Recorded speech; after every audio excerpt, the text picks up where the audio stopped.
Nevada rain fell in sideways sheets when sudden thunder erupted. Only this thunder didn't descend from darkened skies. It rumbled from 12 roaring Harley-Davidsons. When 12 fully patched Hell's Angels surrounded his dying garage, old Harrison Caldwell thought his life was over. He couldn't have been more wrong. Harrison Caldwell stood by the grease-stained window of his shop, a steaming mug of black coffee trembling slightly in his calloused, arthritis-swollen hand. At 68 years old, his knuckles were a road map of scars, burns, and busted skin, a testament to 50 years spent wrestling with stubborn iron and unyielding steel. His shop, Caldwell's Custom and Repair, sat like a forgotten tombstone on the edge of Highway 50, a barren ribbon of asphalt stretching across the Nevada desert, famously dubbed the loneliest road in America. Tonight it lived up to its name, the sky bruised into a violent, purplish black as a freak high desert storm rolled over the mountains. Lightning spider-webbed across the horizon, illuminating the cracked pavement and the rusted vintage gas pumps that hadn't pumped a drop of fuel since the late 90s. The wind howled, rattling the corrugated tin roof of the garage, but the storm outside was nothing compared to the storm raging in Harrison's chest. On his cluttered wooden desk, resting beneath a heavy wrench, lay a stack of crisp white envelopes. The top one bore the unmistakable logo of Nevada State Bank. It was a final notice of foreclosure. Harrison had exactly 3 days to vacate the property. The shop had been his entire life. He had built it with his late wife, Martha, and for decades it was a thriving oasis for cross-country travelers. But the new interstate had siphoned away the traffic, leaving Harrison with nothing but memories, mounting debts, and a deafening silence. He took a slow sip of his coffee, the bitter liquid doing nothing to warm the cold dread in his stomach. He was packing up his tools tonight. Defeat was a bitter pill, but he was finally swallowing it.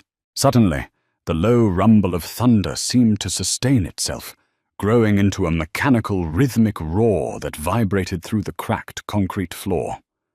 Harrison frowned, setting his mug down. The sound deepened, a guttural, ground-shaking frequency that easily drowned out the howling wind. Headlights cut through the blinding sheets of rain. Not one, not two, but a dozen piercing beams of light washed over the front of his shop.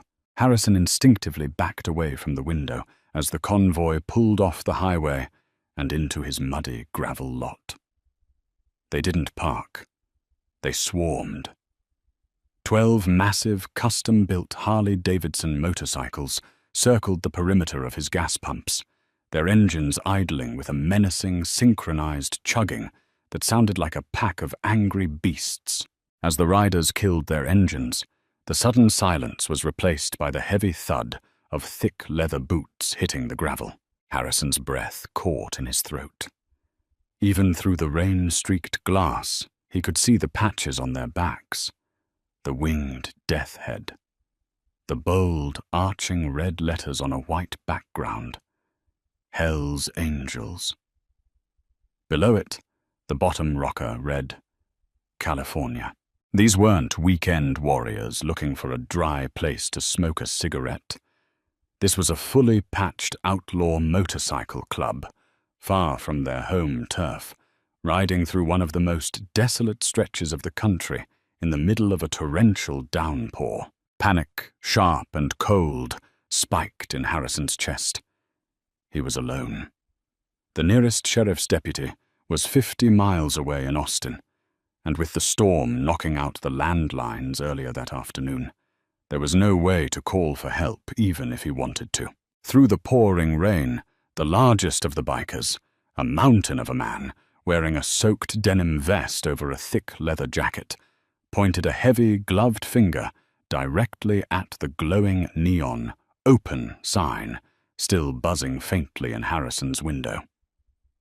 The man gestured to his crew, and they began pushing two of the massive bikes toward the closed bay doors. Harrison swallowed hard. He looked around his shop.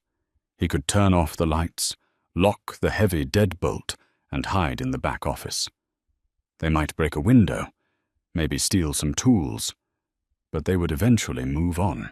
But as he watched the men struggling in the mud, fighting the violent wind to push a heavy, dead motorcycle out of the storm, something deeper than fear stirred within him.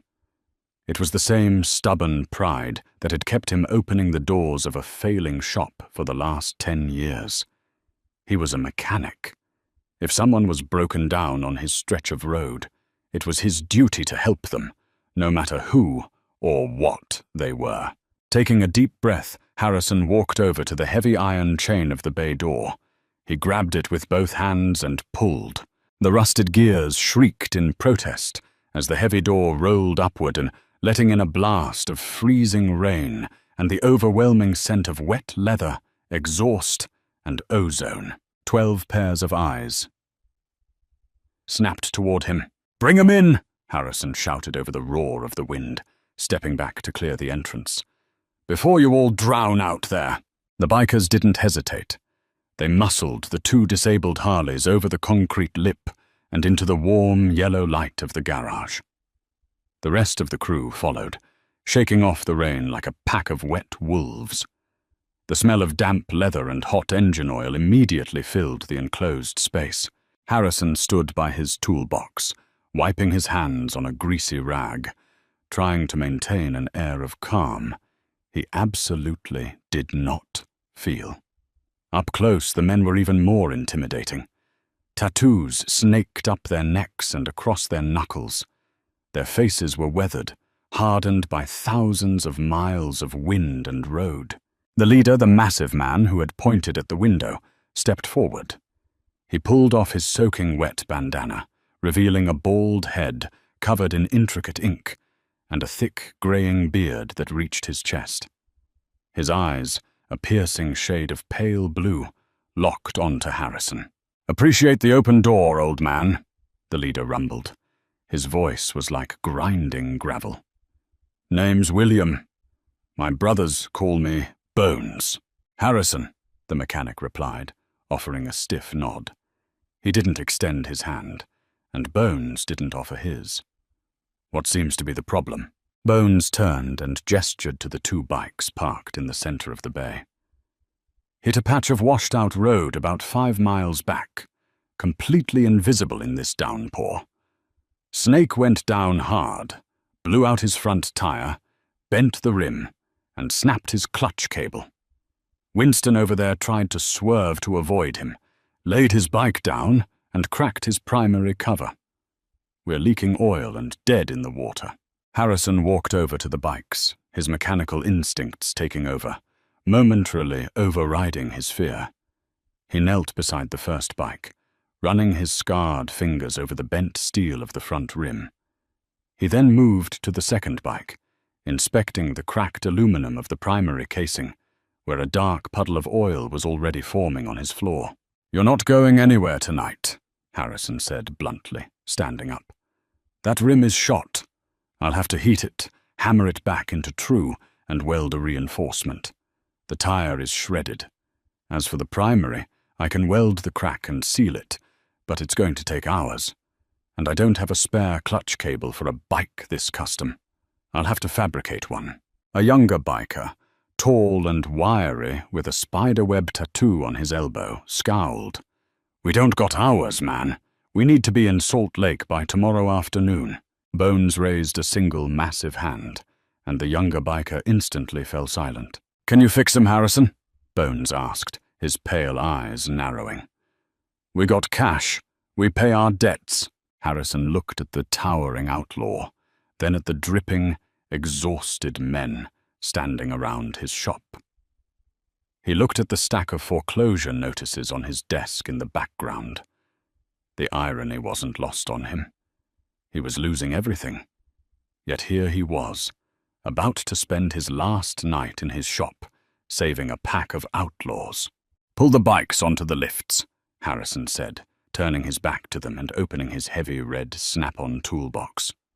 "I'll make a fresh pot of coffee. It's going to be a long night."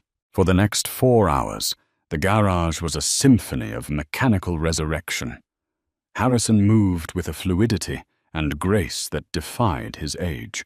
The bikers watched in silent, respectful awe as the old black man worked the acetylene torch, the blinding blue light casting dramatic, dancing shadows against the cinder block walls. Harrison heated the bent rim, striking it with heavy, precise blows from a ball-peen hammer, coaxing the stubborn metal back into a perfect circle. He then moved to the TIG welder, laying down a flawless stack of dimes across the cracked primary cover. The tension in the room slowly thawed. Some of the bikers began pacing the shop, stretching their legs. One of them, a thick-set man introduced earlier as Snake, wandered over to the front office area to throw his empty coffee cup in the trash. Snake paused. His eyes caught on a small, dusty bulletin board hanging above Harrison's desk. Pinned to the corkboard, amidst faded receipts and spark plug gap charts, was a 5x7 photograph. It was a picture of a young black man in a U.S. Army uniform, smiling brightly, standing proudly next to a beautifully restored vintage 1974 Harley-Davidson shovelhead. Snake stared at the photo for a long time. He tilted his head, recognizing the insignias on the uniform, and more importantly, recognizing the masterful custom engineering on the motorcycle in the picture. "Hey, Pops!" Snake called out over the hiss of the welding torch. Harrison flipped his welding hood up, wiping sweat from his brow. "Yeah? Who's the kid in the picture?" Snake asked, pointing a thick finger at the board. "The one with the shovel head." Harrison's shoulders stiffened. The ambient noise of the storm outside seemed to fade. He set the welding torch down, his hands suddenly trembling, though not from arthritis.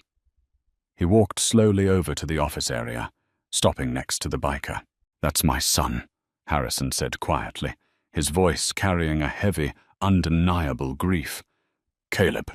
Bones, who had been leaning against a workbench, pushed himself off and walked over. The rest of the club gravitated toward the office, sensing the sudden shift in the room's atmosphere. "He serve?" Bones asked, looking at the uniform.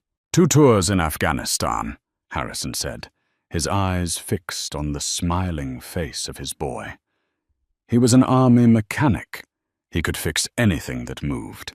He bought that shovelhead as a box of rusted parts when he was 16. We built it together, right here in this bay. Beautiful sled," Bones noted, genuine appreciation in his voice. "Where is he now?" Harrison swallowed hard. He looked away from the photo, staring out the window into the pitch-black, rain-swept highway. "He made it through 2 wars," Harrison whispered, his voice cracking. "Came home. 3 years ago, he was riding that bike down near Vegas. A drunk driver in a pickup truck crossed the center line, hit him head-on. Driver didn't even stop." A heavy, suffocating silence fell over the garage. 12 hardened outlaw bikers, men who lived and breathed violence and asphalt, stood completely motionless. The only sound was the rhythmic drumming of the rain on the tin roof. Bones stared at Harrison, the hard, intimidating lines of his face softening into something deeply human. In the biker world, losing a brother to a careless driver was the ultimate tragedy. "I'm sorry for your loss, Harrison," Bones said, his gravelly voice dropping to a low, respectful timbre. "No father should have to bury his son." Harrison simply nodded, rubbing his tired eyes. "I lost my wife to cancer 5 years before that. Caleb was all I had left. When he died, something in me broke. I stopped caring about this place, stopped caring about much of anything. Now," he gestured vaguely to the stack of bank envelopes on the desk. "Now the bank is taking the shop on Monday. Tonight is my last night." Bones looked at the bank notices, then back to the old mechanic who was currently covered in grease and sweat, working through the middle of the night to save strangers. A silent, invisible communication passed between the members of the Hells Angels. Looks were exchanged. Nods were given. Bones turned back to Harrison, his expression unreadable. "You get back to work on those bikes, Pops. We've got a long way to ride tomorrow." Harrison didn't argue. He turned back to the welding bay, unaware that the dynamic of the night had just fundamentally shifted. He was just an old mechanic fixing broken bikes. He had no idea what was about to happen when the sun came up. By the time the storm finally broke, the Nevada sky was bleeding into shades of pale violet and dusty pink. Inside Caldwell's Custom and Repair, the air was thick with the acrid scent of burnt flux, hot metal, and exhausted men. Harrison killed the torch. He lowered his welding hood, wiping a thick layer of grease and sweat from his forehead with the back of his forearm. His joints screamed in protest, a dull, agonizing ache settling deep into his bones. But as he stepped back to admire his work, a flicker of the old pride ignited in his chest. The bent rim was flawlessly trued, reinforced with a weld so clean it looked like a stack of silver dimes. The cracked primary casing was sealed tight, the oil leak completely stopped. He had even managed to fashion a makeshift clutch cable using a heavy-duty throttle wire and a pair of brass lead fittings he'd salvaged from an old tractor in the yard. "She'll hold," Harrison said, his voice raspy from the smoke and the silence of the night. "It ain't factory pretty, but she'll get you all the way to Salt Lake, and then some." Bones walked over, crouching beside the repaired primary. He ran a massive, calloused thumb over the cooling weld. For a long moment, the towering outlaw didn't say a word. Then, he stood up, locking his pale blue eyes onto the exhausted old mechanic. "I've seen master fabricators in Los Angeles who couldn't lay a bead that clean in broad daylight, let alone in the middle of a graveyard shift," Bones rumbled. "You're an artist, Pops." Snake, the wiry biker who had asked about Caleb, walked over and gripped the newly fabricated clutch lever, giving it a firm squeeze. It snapped back with perfect tension. He nodded approvingly to his chapter president. Bones reached into his heavy leather vest and pulled out a thick, tightly rolled wad of cash bound by a rubber band. He peeled off 5 crisp $100 bills and held them out. Harrison looked at the money, then shook his head, taking a step back. "Parts and labor come out to about 200. I don't overcharge, and I don't take charity." Bones didn't withdraw his hand. "This ain't charity, Harrison. It's respect. Out here, a man's word and his work are all he's got. You saved our hide tonight. You didn't have to open that door, but you did. Take the paper." Reluctantly, Harrison took the money, stuffing it into the grease-stained pocket of his coveralls. "Drive safe. Watch out for the runoff in the canyons. The mudslides can be worse than the rain." As the bikers began firing up their massive engines, filling the shop with a deafening, chest-rattling thunder, Snake walked past the office one last time. He paused, staring intensely at the photograph of Caleb and the custom shovelhead. He leaned in, his eyes tracking the unique ghost flame paint job on the motorcycle's tank in the photo, and the distinct, hand-fabricated fishtail exhaust pipes. Snake immediately turned and jogged over to Bones, grabbing the massive leader by the shoulder. He yelled something over the roar of the engines, gesturing frantically toward the corkboard in the office. Bones narrowed his eyes, looking through the glass at the photo. His entire demeanor shifted. The fierce, hardened biker suddenly looked like he had seen a ghost. Bones nodded slowly to Snake, a silent, heavy oath passing between them.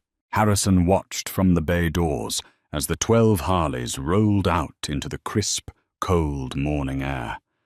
They formed up in a flawless, staggered formation on the wet asphalt of Highway 50.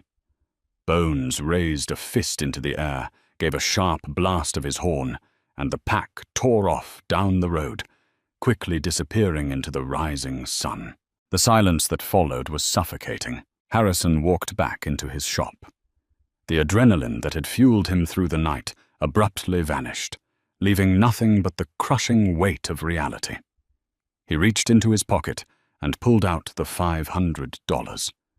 It was a generous sum, but the letter on his desk from the bank demanded $45,000 to clear the arrears. It was over. For the next 3 days, Harrison Caldwell packed up his life. He wrapped his snap-on wrenches in oiled rags, placing them gently into heavy wooden crates. He took down the faded neon signs, the vintage license plates, and the framed newspaper clippings of his wife, Martha, standing proudly in front of the shop on their grand opening day in 1982.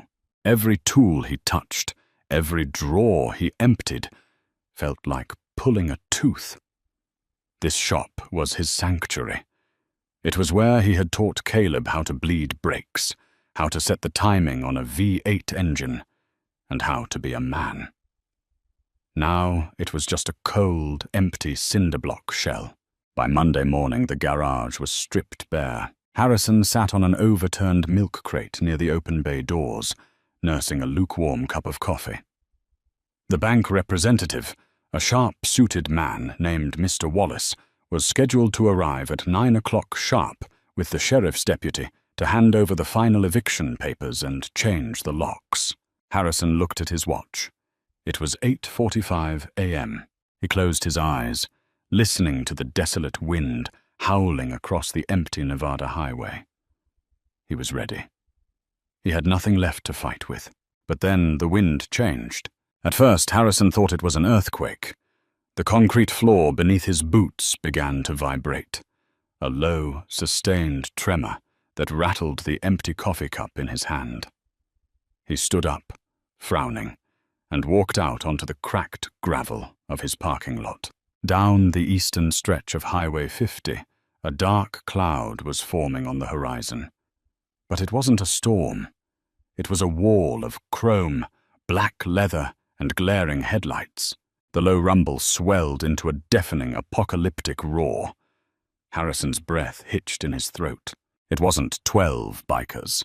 It was easily over 100. They rode in a massive, unstoppable column, taking up both lanes of the highway. As they approached Caldwell's Custom and Repair, they didn't blow past. The lead riders slowed, throwing their heavy boots down onto the asphalt, guiding the endless procession of roaring machines off the highway and completely swallowing Harrison's gravel lot. At the head of the pack was Bones. Flanking him were Snake and Winston. They killed their engines, and a cascading wave of silence washed over the crowd as hundreds of bikers shut down their motors in unison. Harrison stood frozen, his eyes wide.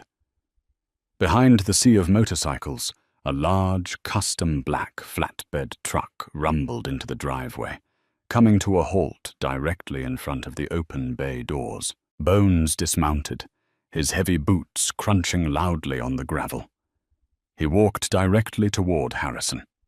Behind him, the massive crowd of bikers, wearing patches not just from California, but Nevada, Arizona, and Oregon, stood in absolute, disciplined silence. "Bones," Harrison stammered, bewildered. What is all this? What are you doing back here?" Bones stopped 3 feet away. He unbuckled a heavy leather saddlebag slung over his shoulder and tossed it onto the hood of Harrison's beat-up pickup truck. The bag hit the metal with a heavy, substantial thud. The clasp popped open, revealing thick stacks of $100 bills wrapped in bank bands. "That's 50 grand, Pops," Bones said, his voice booming across the quiet lot. "Passed the hat around every chapter on the West Coast over the weekend. Put the word out about a master mechanic in Nevada who kept the angels rolling in the dead of night. We don't let our friends lose their homes." Harrison stared at the money, his mind short-circuiting. I can't take this. I told you I don't take charity. The bank is coming in 10 minutes. "Let the bank come," Bones interrupted, a dangerous grin spreading across his bearded face. "We'd love to have a polite conversation with them. This shop belongs to you. As of today, Caldwell's Custom is officially under the protection of the Hells Angels Motorcycle Club. Nobody touches this land." Tears pricked the corners of Harrison's eyes. His chest heaved as he looked at the sea of rough, hardened men who had mobilized an army just to save an old man's garage. "I don't know what to say. You saved my life." Bones shook his head slowly. The grin faded, replaced by a look of profound, solemn respect. "We didn't ride all the way out here just to pay off a mortgage, Harrison. We came back because we had something that belongs to you." Bones turned and signaled to the driver of the black flatbed truck. The hydraulic whine of the truck's rear ramp lowering pierced the morning air. Bones and Snake walked up the steel incline, disappearing into the dark enclosure of the truck bed. Harrison watched, his heart hammering against his ribs. Slowly, the two massive bikers emerged from the shadows. They were pushing a motorcycle down the ramp. The morning sun caught the midnight blue paint, illuminating the faint, masterful ghost flames licking across the teardrop gas tank. The chrome of the hand-fabricated fishtail exhausts gleamed blindingly bright. The engine, a beautifully rebuilt 1974 Harley-Davidson shovelhead, sat proudly in the flawless, rigid frame. Harrison's knees buckled. He staggered forward, his hands flying to his mouth, a choked, agonizing sob tearing its way out of his throat. He recognized every weld. He recognized the custom brass fittings he had lathed himself. He recognized the worn leather seat. It was Caleb's bike. Harrison collapsed onto the gravel, his hands shaking violently as he reached out and touched the cold chrome of the front forks. It was real. It wasn't a ghost. It was the exact machine his boy had died on, the machine that had been lost to the vultures of the highway system years ago. Bones stepped down, standing beside the weeping father. 2 years ago, Bones said softly, his voice carrying only to Harrison. Our Las Vegas chapter bought a wrecked shovelhead from a police salvage auction. The front end was crushed, frame was twisted, but the engine block was pristine, and whoever built it was a genius. We didn't know who it belonged to. The cops said it was a hit-and-run, cold case. Harrison dragged his hands over the pristine gas tank, his tears falling freely, splashing against the polished paint. We brought it to our clubhouse, Bones continued, his voice thick with emotion. We spent 2 years rebuilding it, sourcing the original parts, straightening the frame, matching the custom paint. We did it to honor an unknown rider, a brother of the wind who went down too soon. Snake stepped forward, pulling his leather vest tight. When I saw the picture on your corkboard Friday night, I recognized the fishtails. I recognized the ghost flames. We didn't know we were building Caleb's bike, Harrison. We didn't know until we met his father. Harrison buried his face in his hands, openly weeping in front of 200 outlaw bikers. Not a single man looked away. Many of them, hardened criminals and road warriors, wiped their own eyes behind dark sunglasses. He's home, Pops, Bones said quietly, resting a heavy hand on Harrison's shaking shoulder. Caleb's home. At that exact moment, a sleek silver sedan pulled off the highway and into the lot. Mr. Wallace, the bank representative, stepped out of the car, clutching a leather briefcase. He took one look at the 200 fully patched Hells Angels surrounding the property, took one look at the massive leader glaring daggers at him, and promptly dropped his briefcase in the mud. Bones walked over to the truck, grabbed the heavy bag of cash, and stalked toward the terrified banker. Harrison Caldwell remained on his knees in the dirt, his arms wrapped tightly around the front tire of his son's motorcycle. The Nevada sun beat down, warm and unforgiving.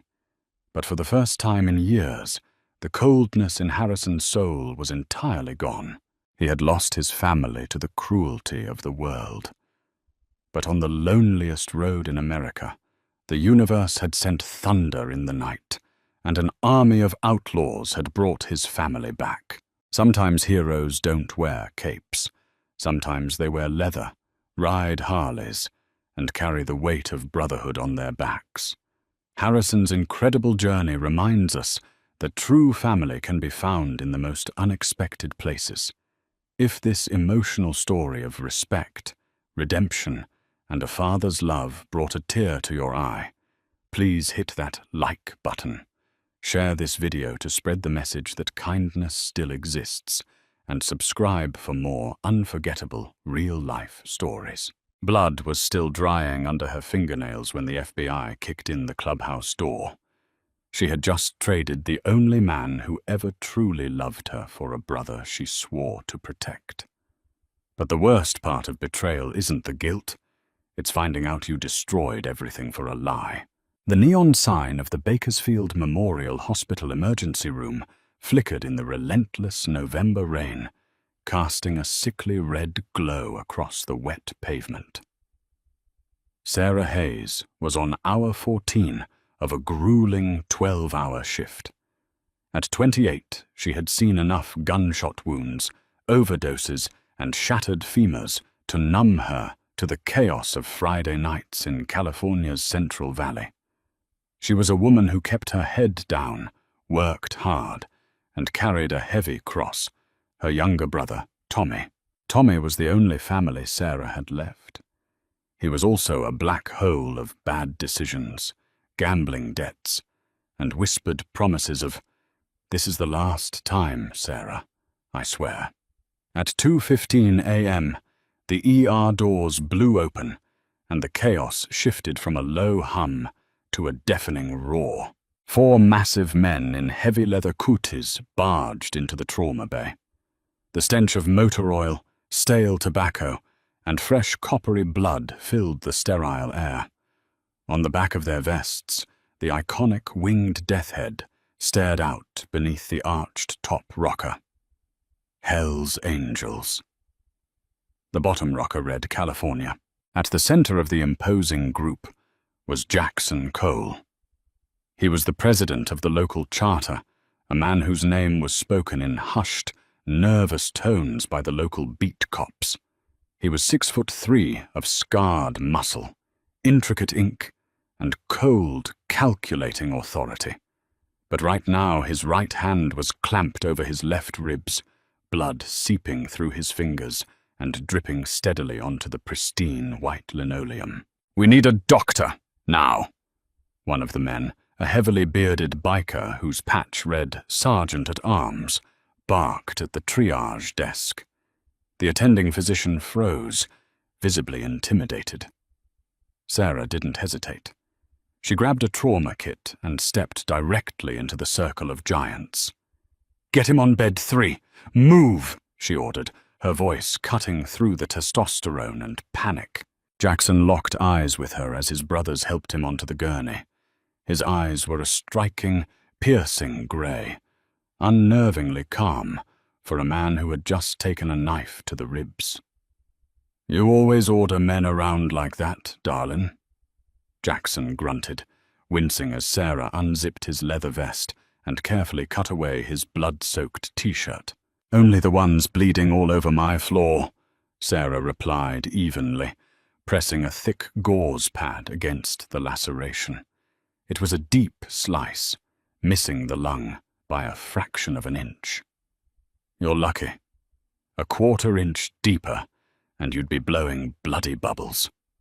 "I make my own luck," Jackson murmured, his gaze never leaving her face. Over the next 2 hours, Sarah stitched him up. Against hospital protocol, and under the silent, intimidating stares of the 3 bikers standing guard at the door, she managed to keep the police out of the room. Jackson claimed it was a garage accident with a piece of sheet metal. Sarah didn't ask questions. She knew the rules of the streets better than most. When he finally sat up, buttoning a clean shirt one of his men had brought, he reached into his pocket and pulled out a thick wad of $100 bills. He tossed it onto the metal medical tray. "For your trouble," Jackson said, "and for keeping the cops out of my face." "I'm a nurse, not a mercenary," Sarah said, sliding the money back toward him. "Keep it. Just don't come back bleeding on my shift." Jackson paused, a slow, dangerous smile spreading across his face. He didn't take the money back. Instead, he leaned in close, his voice dropping to a gravelly whisper. "I owe you one, Sarah Hayes." He had read her name tag. A shiver ran down her spine as he turned and walked out, his boots echoing heavily down the corridor, his brothers flanking him like a royal guard. For 3 weeks, Sarah tried to forget the grey-eyed outlaw. But the streets of Bakersfield were small, and the shadow of the Hells Angels was large. He started showing up at the diner where she grabbed coffee before her shifts. At first it was just a nod from a corner booth, then a cup of coffee waiting for her. Eventually, Jackson slid into the booth opposite her. Beneath the leather and the terrifying reputation, Sarah found a man who was fiercely loyal, surprisingly well-read, and exhaustingly protective. He treated her not like a badge of honor, but like something fragile and precious that he was terrified of breaking. Against every survival instinct she possessed, Sarah began falling in love with Jackson Cole. But her fragile bubble of happiness was violently punctured on a Tuesday morning. Sarah returned to her cramped apartment to find her front door kicked off its hinges. The living room was trashed. Furniture was overturned, lamps shattered, and the walls were smeared with a terrifying message written in what looked like motor oil. "Time is up." Cowering in the corner of the kitchen, clutching a baseball bat with trembling hands, was Tommy. His face was a mess of purple bruises, his lip split open, and his left eye swollen shut. "Tommy! Oh my God!" Sarah dropped her bag and rushed to him, falling to her knees. "Who did this? What happened?" Tommy sobbed, a pathetic, broken sound. "I owe them, Sarah. I owe them so much. 50 grand. They said if I don't have it by Friday, they're going to put me in an oil drum and drop me in the aqueduct." "Who? Tommy? Who do you owe?" Tommy looked up, his good eye wide with absolute terror. "The Angels, Sarah. The Hells Angels. Jackson Cole's crew. They hold my markers. They found out you and Jackson were close. They said if I don't pay, they're going to use you to get the money out of me." Sarah's blood ran cold. The grey eyes that had looked at her with such tenderness just hours ago suddenly flashed in her mind, twisted and sinister. "I owe you one, Sarah Hayes." Was it all a setup? Was Jackson getting close to her, just to keep an eye on Tommy's debt? "I'll fix this," Sarah whispered, pulling her trembling brother into her arms. "I swear to God, Tommy, I won't let them touch you." The next 24 hours were a blur of panic and paranoia. Sarah couldn't reach Jackson. His phone went straight to voicemail. The silence was deafening, a confirmation in her mind that Tommy was telling the truth. Jackson had pulled back. The club was making its move. As she left the hospital on Thursday evening, the rain coming down in thick, blinding sheets, a sleek black sedan pulled up beside her in the parking structure. The back window rolled down, revealing a clean-cut man in a cheap grey suit. "Sarah Hayes," the man said. It wasn't a question. "Get in, unless you want your brother to be fish food by tomorrow morning." Terrified, Sarah climbed into the back seat. The doors locked with a heavy thud. "I'm Special Agent William Reed, FBI," the man said, flashing a gold shield. "We've been monitoring the Bakersfield charter of the Hells Angels for 2 years. RICO case, extortion, arms trafficking, narcotics. And now, it seems, your brother Tommy has found his way onto their hit list." "Tommy owes them money," Sarah said, her voice shaking. 50,000. Agent Reed chuckled darkly. 50,000. Sarah, Tommy owes them $250,000. He lost a massive shipment of methamphetamine he was supposed to transport for them. Jackson Cole himself signed the order for Tommy's execution this morning. We intercepted the chatter. Sarah felt the air leave her lungs. Jackson? No. Jackson wouldn't do that. Jackson Cole is a ruthless killer who uses women like you for cover, Reed snapped, his voice turning hard. He's playing you, and tomorrow night, while you're working your shift, his sergeant-at-arms is going to put 2 bullets in the back of Tommy's head. How do I stop it? Sarah pleaded, tears finally spilling over her lashes. Please, I'll do anything. Agent Reed reached into his briefcase and pulled out a small black USB drive and a microscopic adhesive microphone. Tonight, Jackson is hosting a private church meeting at the clubhouse. The inner circle, all their ledgers, their payout routes, the evidence we need to bury them forever, is kept on an offline laptop in Jackson's private office behind the bar.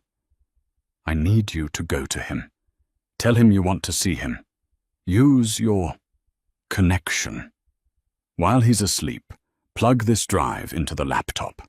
It takes exactly 3 minutes to clone the hard drive. Plant the bug under his desk. We move in tomorrow at dawn. We arrest Jackson, we dismantle the club, and we put Tommy in witness protection. And if I don't, then I suggest you buy a nice black dress for a closed casket funeral, Reed said coldly. That night, Sarah drove to the heavily fortified compound on the outskirts of town. Her heart hammered against her ribs like a trapped bird. The towering chain-link gates swung open when the prospect on guard recognized her car. Jackson was sitting at the massive oak bar in the dimly lit clubhouse, swirling a glass of amber whiskey. The place was empty, the meeting already concluded. When he saw her, his guarded expression softened into that rare, genuine smile he reserved only for her. Sarah, he said, standing up and closing the distance between them. He wrapped his massive arms around her, smelling of smoke and leather. I missed you. Been a hell of a week. Club business. Ordering her brother's murder. She forced herself to kiss him, tasting the whiskey on his tongue. She let him lead her to his private quarters in the back of the clubhouse. Every touch, every whispered word from him felt like 1,000 needles in her skin. She played her part perfectly, letting the illusion of their romance mask her desperate, trembling terror. Hours later, when the steady, heavy rhythm of Jackson's breathing signaled he was in a deep sleep, Sarah slipped out from under his heavy arm. She pulled on her oversized sweater, her bare feet silent on the hardwood floor. She crept into his office. The room was dark, illuminated only by the faint orange glow of a street lamp outside. She found the laptop on his heavy mahogany desk. Her hands shook violently as she booted it up. It bypassed a password screen, just as Reed had promised, and she jammed the black USB drive into the port. A small progress bar appeared. Cloning. 1 minute. The floorboards creaked in the hallway. Sarah stopped breathing, flattening herself against the desk. Nothing. Just the settling of the old building. 2 minutes. She peeled the backing off the microscopic microphone and stuck it underneath the lip of the desk, right where Jackson sat. 3 minutes. The screen flashed. Transfer complete. Sarah pulled the drive, shut the laptop, and crept back into bed. Jackson shifted, pulling her against his broad, scarred chest, pressing a soft kiss to the back of her neck in his sleep. A single tear rolled down Sarah's cheek, soaking into the pillow. She had just sold him for 30 pieces of silver. The raid happened at 5 a.m. It wasn't a quiet arrest. It was a tactical assault. Flashbangs shattered the windows of the clubhouse, turning the early morning darkness into a blinding, deafening hellscape. Heavily armored SWAT teams breached the front and back doors simultaneously, screaming orders over the wail of sirens. Jackson moved with terrifying speed.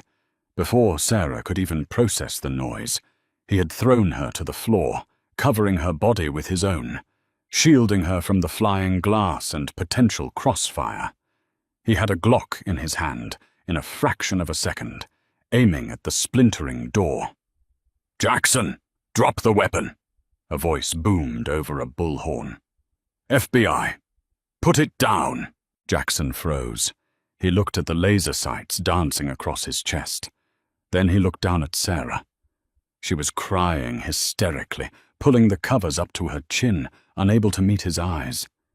Slowly, the realization washed over his face. The raid, the precision, the fact that the feds knew exactly which room to hit first. He looked at his desk in the adjoining room, the drawer slightly ajar from where she had bumped it in her haste. He didn't fight. He didn't yell. Jackson slowly lowered the gun, placed it on the floor, and put his hands behind his head. As the SWAT officers rushed in, slamming him against the wall and violently ratcheting zip ties around his wrists, Jackson kept his grey eyes locked onto Sarah. There was no anger in his stare, no fury, just a profound, devastating heartbreak that shattered Sarah's soul into a million jagged pieces. "I'm sorry," she mouthed silently, tears streaming down her face as an officer pulled her to her feet and wrapped a blanket around her shoulders. "I had to save him." Jackson was hauled out into the flashing red and blue lights of the California morning. Sarah was escorted to a waiting unmarked car. Agent Reed was leaning against the hood, a triumphant smirk on his face. He took the USB drive from her shaking hand. "You did good, Sarah. You saved Tommy's life," Reed said, unlocking the car door for her. "We're taking you to the safe house. Tommy is already there." Sarah collapsed into the passenger seat, burying her face in her hands, sobbing uncontrollably for the man she had just destroyed.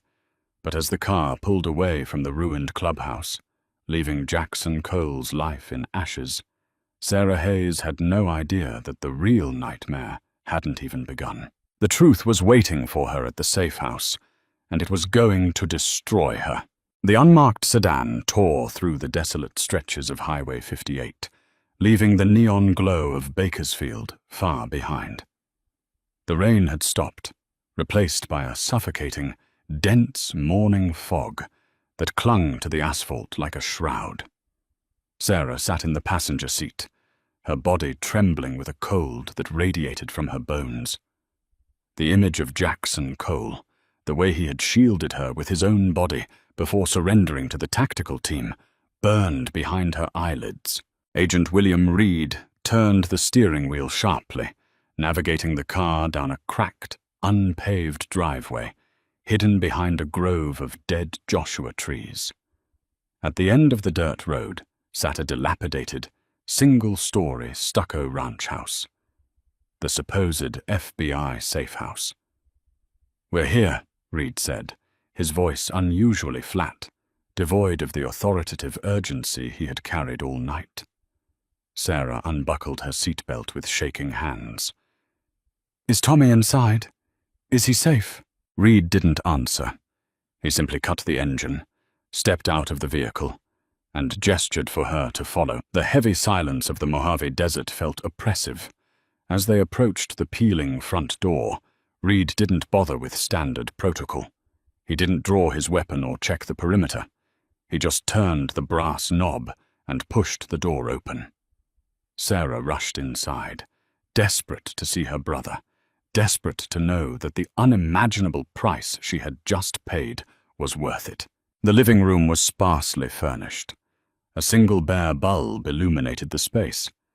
Sitting at a cheap fold-out card table in the center of the room was Tommy. There was a half-empty bottle of expensive bourbon in front of him, and he was casually tossing a set of keys in the air. Sarah froze. Tommy turned to look at her. The heavy purple bruises that had covered his face just 2 days ago were completely gone. His left eye, which had been swollen shut, was perfectly fine. He was wearing a crisp, expensive linen shirt and a gold watch that caught the harsh overhead light. He looked healthy, relaxed, and entirely unbothered. "Tommy," Sarah whispered, the word catching in her throat. "Your face. You were beaten. They were going to kill you." Tommy offered a thin, uncomfortable smile. "Theatrical makeup is a hell of a thing, sis. I had a buddy from the community college theater department help me out. Sorry about the scare." The room began to spin. Sarah took a staggering step back, her mind violently rejecting the reality unfolding in front of her. "What are you talking about? The 50,000. The Hells Angels. The hit Jackson put on you." Agent Reed chuckled from the doorway. It was a dark, venomous sound. He walked into the room, pulling out a chair and sitting opposite Tommy. He tossed the black USB drive Sarah had given him onto the table. "Jackson Cole never put a hit on your brother, Sarah," Reed said smoothly, pouring himself a glass of bourbon.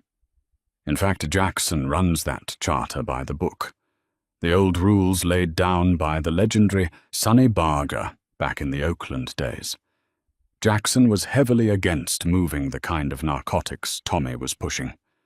Jackson wanted Tommy out of the city alive, just to keep the heat off the club." Sarah's breath hitched in her chest. "If Jackson wasn't trying to kill you, then who were you running from?" "I wasn't running from anyone," Tommy said, his voice hardening, losing the pathetic, victimized tone he always used with her. "I was running with the money. $2 million in untraceable club crypto sitting on an offline ledger in Jackson's office. I couldn't get into the clubhouse to get the drive. But you, the beautiful, naive ER nurse who had the big, bad outlaw eating out of the palm of her hand, you had unrestricted access to his bedroom." The realization hit Sarah like a physical blow to the stomach. She dropped to her knees on the dusty hardwood floor. "I owe you one, Sarah Hayes." Jackson hadn't been manipulating her. He had been trying to protect her from her own brother. When Jackson figured out Tommy was embezzling and dealing with corrupt federal agents, he kept Sarah close so Tommy couldn't use her as leverage. "You're not FBI," Sarah gasped, looking up at Reed. "Oh, I am," Reed smiled, holding up his badge. "But a government salary doesn't buy beachfront property in Belize. Tommy and I made a deal. I use my strike team to orchestrate a raid, take Jackson off the board, and you deliver the keys to the kingdom. We split the $2 million. "You used me," Sarah sobbed, glaring at her brother with absolute, unadulterated hatred. "I destroyed an innocent man for you. Grow up, Sarah. He's a Hell's Angel, not a saint," Tommy sneered. He reached for the black USB drive. "Now give me the laptop, Reed. Let's make the transfer and get out of this dust bowl." Reed didn't move. He took a slow sip of his bourbon. "About that, Tommy. We have a slight change of plans." Before Tommy could register the shift in the agent's tone, Reed drew a suppressed 9mm pistol from his shoulder holster. Pfft! Pfft! Two dull, metallic coughs echoed in the small room. Tommy's eyes went wide with shock. A dark red stain instantly bloomed across the chest of his crisp linen shirt. He collapsed forward, his forehead slamming against the card table, knocking the bourbon bottle to the floor, where it shattered into jagged pieces. Sarah screamed, scrambling backward against the wall. Reed calmly stood up, stepping over the puddle of spreading alcohol and blood. He picked up the USB drive and slid it into his pocket. Then he turned the suppressed weapon toward Sarah. "Sorry, sweetheart," Reed said, his eyes dead and unfeeling. "No loose ends." Sarah closed her eyes, squeezing them shut as tightly as she could. She didn't pray for a miracle. She only hoped it would be fast. She deserved it. She had betrayed Jackson. She had walked blindly into the devil's trap, and this was the Reaper coming to collect his due. But the gunshot never came. Instead, the deafening roar of a heavy engine shattered the desert silence, followed instantly by the explosive shattering of the safehouse's front window. A massive black Ford F250 smashed straight through the living room wall, tearing down the drywall and wooden studs in a cloud of blinding dust and debris. Reed was thrown violently backward, his pistol flying from his grip as the truck's heavy steel pushbar clipped his shoulder. Sarah covered her head, coughing as thick plaster dust filled the air. Through the haze, the doors of the pickup truck kicked open. 3 men in heavy leather vests stepped out into the ruined living room, assault rifles raised. At the front was Dutch, Jackson's sergeant at arms. The massive, heavily bearded biker looked like an angel of death emerging from the smoke. "Nobody moves!" Dutch roared, scanning the room. Reed, clutching his shattered shoulder, scrambled across the debris, desperately reaching for his dropped weapon. He didn't make it halfway. Dutch raised his rifle and fired a short, deafening burst. The corrupt agent went completely still, collapsing beside the rubble of the destroyed wall. The silence that followed was heavy, ringing in Sarah's ears. She looked at Tommy's lifeless body, then at Reed, and finally up at the towering figures of the Hells Angels. She waited for Dutch to turn his weapon on her. She had stolen their money. She had sent their president to federal prison. Dutch walked slowly over to her. He knelt in the debris, his expression unreadable behind his thick beard. He reached into his leather cut and pulled out a small encrypted burner phone. He handed it to her. "How?" Sarah choked out, her voice raw. "How did you find us?" "Jackson ain't stupid, Sarah," Dutch grumbled, his voice like grinding stones. "He knew Tommy was running a game with a dirty fed. He just didn't know you were in on it until he saw you plug that drive in. But the drive you took wasn't the crypto ledger. Jackson swapped it weeks ago. The drive you handed to Reed was a GPS beacon and a Trojan horse. The second Reed plugged it into a terminal, we tracked the ping." Sarah stared at the phone in her hands. "Jackson let himself be arrested?" "He bought us time to get to you before Reed tied up his loose ends," Dutch said, standing up and racking his rifle. "He took the fall to keep you breathing." The weight of Jackson's sacrifice crashed down on her. She had betrayed him, and in return, he had laid down his freedom to save her life. "What happens to him now?" she asked, tears cutting tracks through the plaster dust on her face. "Federal lockup. The raid still turned up enough unregistered hardware to put him away for 5 to 10 years, Dutch said coldly. He turned toward the truck. "You need to disappear, Sarah. Jackson said you're off limits to the club, but that doesn't mean I want to look at your face ever again. You take that phone. There's an account with enough cash to get you out of California. If you ever come back, my mercy runs out." Dutch and the two brothers climbed back into the ruined truck, threw it into reverse, and tore out of the house, disappearing into the desert fog. 3 years later, the heavy metal doors of USP Victorville, a high-security federal penitentiary, clanged shut with a sickening finality. Sarah sat in the sterile visiting room, the bright fluorescent lights buzzing overhead. She wore a simple black dress, her hair pulled back tightly. The naive ER nurse was gone, replaced by a woman forged in the fires of betrayal and survival. The door on the inmate's side opened. Jackson walked in, clad in an orange jumpsuit, his hands shackled to a waist chain. His grey eyes locked onto hers immediately. Despite the prison wear, he still carried himself like a king among men. He sat down across from her, picking up the heavy black telephone receiver. Sarah mirrored his movement, pressing the plastic to her ear. "You shouldn't have come, Sarah." Jackson's gravelly voice came through the line, sending a familiar, painful shiver down her spine. "I had to," she replied, pressing her hand against the thick, smudged plexiglass separating them.